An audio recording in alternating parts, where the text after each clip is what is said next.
दोस्तों, आज हमारा जो वीडियो है वो मशीन अलाइनमेंट के ऊपर है। काफ़ी दिन से हम तैयारी कर रहे थे इस पे बनाने के लिए, लेकिन समय नहीं मिल पा रहा था, जिस वजह से थोड़ा डिले हो गया। तो हम देखेंगे कि अलाइनमेंट क्या होता है, मशीन अलाइनमेंट करते कैसे हैं, तो इसके बारे में एक डिटेल से हम पढ़ेंगे। ठीक है, तो सबसे पहले देखिए हम देखते हैं अपने डिफिनेशन क्या है, मशीन अलाइनमेंट होता क्या है एक्चुअल में। तो देखिए, इंडस्ट्रीज में दो तरीके का अलाइनमेंट होता है। एक होता है आपका मशीन अलाइनमेंट और एक होता है आपका डिपार्टमेंट अलाइनमेंट, है ना, बिजनेस अलाइनमेंट जिसको बोलते हैं। तो सीधी सी बात है, अगर आपका बिजनेस अलाइनमेंट नहीं होगा तो बिज़नेस चलने में मुश्किल हो जाएगा। फॉर एग्ज़ाम्पल के लिए, अगर हम एक मैन्युफैक्चरिंग कंपनी में है और वहाँ पर बैक टू बैक प्रोसेसिंग होती है। पहले आपका रॉ मटेरियल आता है, ठीक है, उसमें कई तरीके के डिपार्टमेंट होते हैं। जैसे मान के चलो आईटी है, मैनेजमेंट है, प्रोडक्शन है, मैन्युफैक्चरिंग है, कम्युनिकेशन है, ठीक है, उसके बाद लॉजिस्टिक भी होगा। तो ये सारे डिपार्टमेंट एक दूसरे से इंटर रिलेटेड होते हैं, वन बाय वन चलते हैं। अगर इसमें से कोई भी एक रुक गया तो आपका जो है लास्ट में सेलिंग नहीं हो पाएगा। तो आपका अलाइनमेंट अगर नहीं है, डिले होगा, सेलिंग नहीं होगा या कॉस्ट बढ़ जाएगी। तो अलाइनमेंट इतना इम्पोर्टेंट होता है। ठीक है, अब आते हैं मशीन अलाइनमेंट के ऊपर। तो जो मशीन अलाइनमेंट है हमारा, इसकी परिभाषा देखिए। मशीन अलाइनमेंट में क्या होता है कि अपन दो रोटेटिंग पार्ट्स होते हैं, एक रोटेटिंग होता है, एक होल्ड होता है, और कई बार क्या होता है दोनों रोटेटिंग होते हैं। तो उनको हम क्या करते हैं, अलाइनमेंट करते हैं। तो फॉर एग्जांपल के लिए पंप हो गया, मोटर हो गया, गियर बॉक्स हो गया, ठीक है। अब इनको अलाइनमेंट करते क्यों हैं वो हम आगे देखेंगे, बाकी मैं आपको शॉर्ट में बता देता हूँ। अगर आप अलाइनमेंट नहीं करोगे तो एक पार्ट दूसरे पार्ट्स के अपोजिट जब रन करेगा तो वहाँ पर आपको दिक्कत आएगी, और वो wear and tear, friction, vibrations, ये सब आने के चांसेस रहते हैं। देखिए, अलाइनमेंट किस तरीके से आपको दिखना चाहिए। अलाइनमेंट का जो तरीका है कि भाई आपकी सेंटर लाइन जो है, आपकी जो सेंटर लाइन है वो एक दिशा में होनी चाहिए, है ना। ये रही ना, ये हम देख पा रहे हैं। और नीचे वाले में देखिए कि आपका जो मोटर है वो थोड़ा सा झुका हुआ है पीछे की तरफ, तो वो नहीं चलेगा। आपका दोनों साइड से बराबर सेंटर लाइन रहेगा तभी जा कर के चलेगा। ठीक है, ये बेरिंग का देखिए, दो प्लम्बर ब्लॉक डले हुए हैं। तो इस तरीके से हम अलाइनमेंट को जज करते हैं कि अलाइनमेंट है कि नहीं। ये हमारा विजुअल है, देख करके हम बता रहे हैं। बाकी अलाइनमेंट चेक करने के भी बहुत तरीके हम आगे पढ़ेंगे। ठीक है, अब इसमें कंटेंट क्या क्या है, अगर किसी को पीपीटी चाहिएगा तो मैसेज कर देना, मैं आपको पीपीटी भी शेयर कर दूंगा। ठीक है, तो इसमें देखिए हम क्या क्या आगे पढ़ने वाले हैं।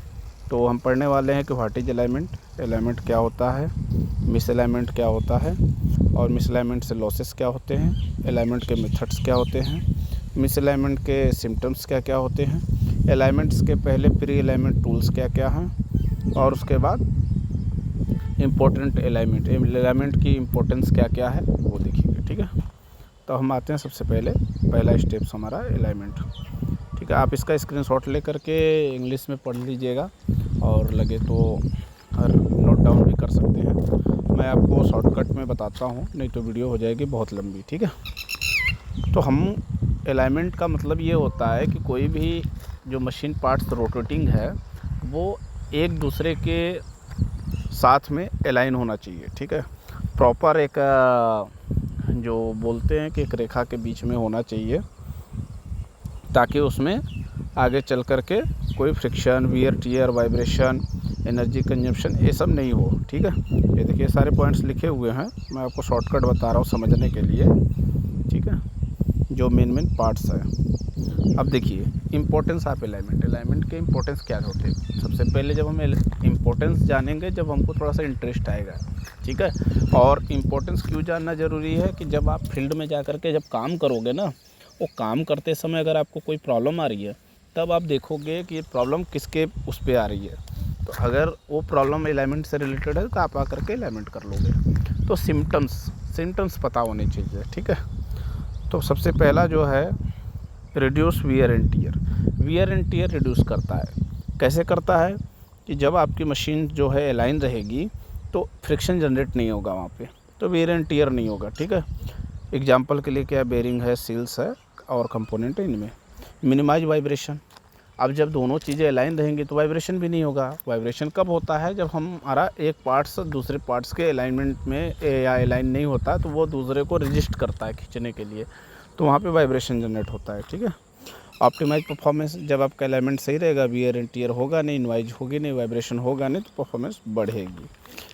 और लाइफ ऑफ इक्विपमेंट की लाइफ भी बढ़ जाएगी, क्योंकि जब वियर टियर नहीं होगा, नॉइज नहीं होगा, वाइब्रेशन नहीं होगा, तो फिर धीरे धीरे इक्विपमेंट की लाइफ भी बढ़ेगी। ठीक है। उसके बाद रिड्यूस मेंटेनेंस कॉस्ट। अब जब इक्विपमेंट की लाइफ बढ़ेगी तो मेंटेनेंस कॉस्ट ऑटो में घट जाएगी। ये दोनों एक दूसरे के अपोजिट चलती है। ठीक है। लोअर ऑपरेटिंग कास्ट, जब आपका इक्विपमेंट का मेंटेनेंस कास्ट कम हो जाएगा, लाइफ बढ़ जाएगी, तो ऑपरेटिंग कास्ट तो ऑटोमेटिक घट जाएगी। ठीक है। तो ये इसके इम्पोर्टेंट पॉइंट्स थे। अब हम आएंगे मिसअलाइनमेंट के ऊपर। तो misalignment refer to machinery parts are not align, है ना। एक सीधा सा बात है, अलाइनमेंट का अपोजिट जो होता है मिसअलाइनमेंट होता है, कि जहाँ पर अलाइनमेंट सही से नहीं होगा उसको मिसअलाइनमेंट कहेंगे। तो मिसअलाइनमेंट्स की समय क्या उसकी वो होगी, मतलब कि सिम्टम्स क्या होंगे, तो सीधी सी बात, इनके जस्ट अपोजिट हो जाएंगे। वियर एंड टियर हो रहा है, मिसअलाइनमेंट होगा। नॉइज हो रहा है, मिसअलाइनमेंट है। वाइब्रेशन है, मिसअलाइनमेंट है। आप जाओगे तो आपको दिख ही जाएगा कि मिसअलाइनमेंट है, दूर से ही दिख जाता है। ठीक है। अब आते हैं टाइप्स ऑफ मिसअलाइनमेंट। अब देखिए मिसअलाइनमेंट के टाइप से कौन से हैं। तो पैरेलल मिसअलाइनमेंट। ठीक है। कोई चीज़ अगर आपके साथ चल रही है, ठीक है, ये पैरेलल चल रही है, और इसमें कोई ऊपर नीचे हो गई, मान लो ये थोड़ी ऊपर हो गई, तो ये एक मिसअलाइनमेंट हो जाएगा, तो इसको पैरेलल मिसअलाइनमेंट बोलते हैं। ठीक है।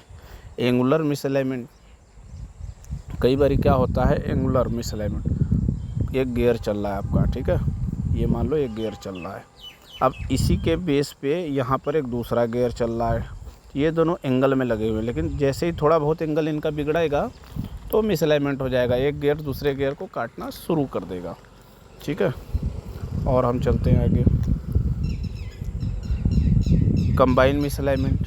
कंबाइन मतलब कि एक दूसरे का जो सटा हुआ रहता है।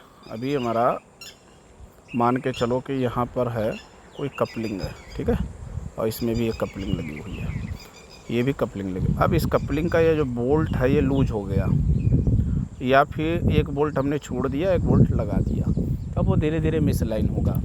या फिर दोनों बोल्ट लगे हैं, उन बोल्ट्स के बीच का होल बड़ा हो गया, तो जब होल बड़ा होगा तो भी आपको मिसअलाइनमेंट्स आएंगे। ठीक है।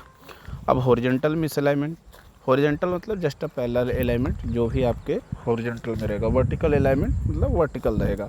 हॉरिजॉन्टल वर्टिकल में अपने को बहुत ज़्यादा परेशान नहीं होना है, इस तरीके का है तो हॉरिजॉन्टल है, इस तरीके का है तो वर्टिकल है। ठीक है। और आगे चलेंगे। अब देखिए लॉसेस ऑफ मिसअलाइनमेंट। अगर आपका मिसअलाइनमेंट होगा तो उससे लॉसेस क्या होंगे, तभी जस्ट हमने जो बताया था उसका जस्ट अपोजिट है कि भाई हमारा क्या होगा, वियर एंड टियर बढ़ेगा, वाइब्रेशन बढ़ेगा, एनर्जी लॉस होगा, है ना। प्रीमेच्योर फेलियर है, मतलब समय से पहले फेल हो जाएगा, सेल्फ लाइफ कम हो जाएगी, मेंटेनेंस कॉस्ट बढ़ जाएगी, ऑपरेटिंग कॉस्ट भी बढ़ जाएगी। ठीक है। तो इस तरीके से इसके मिसअलाइनमेंट के लॉसेस हैं। अब हम आते हैं कि अलाइनमेंट करने की पद्धति कौन सी है।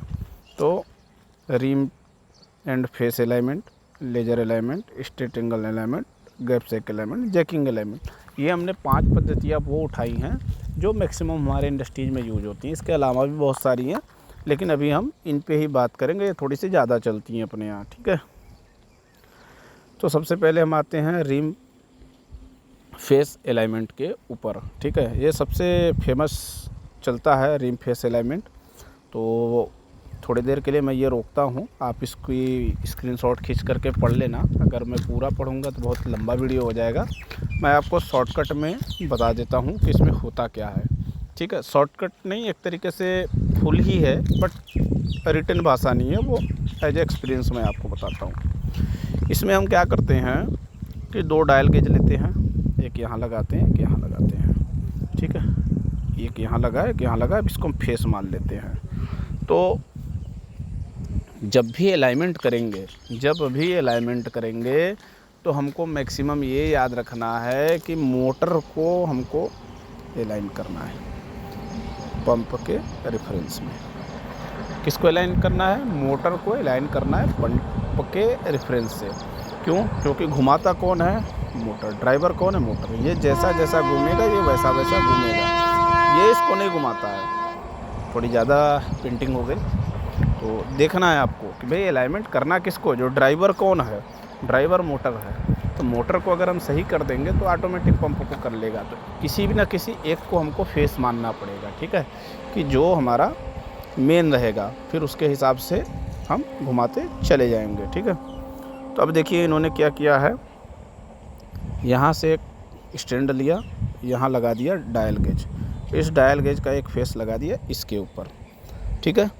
अब जैसे जैसे इसको हम घुमाते जाएंगे डायल गेज घूमता जाएगा यहाँ पर, या इसको घुमाएंगे तो भी घूमता जाएगा। तो यहाँ पर आपका क्या है कि रीडिंग आनी शुरू हो जाएगी, ठीक है। और ऐसे ही ये सेकेंड डायल गेज है, तो 2 डायल गेज लगाने का रीज़न क्या है, एक इस फेस पे लगा है, एक इस फेस पे लगा हुआ है, ठीक है।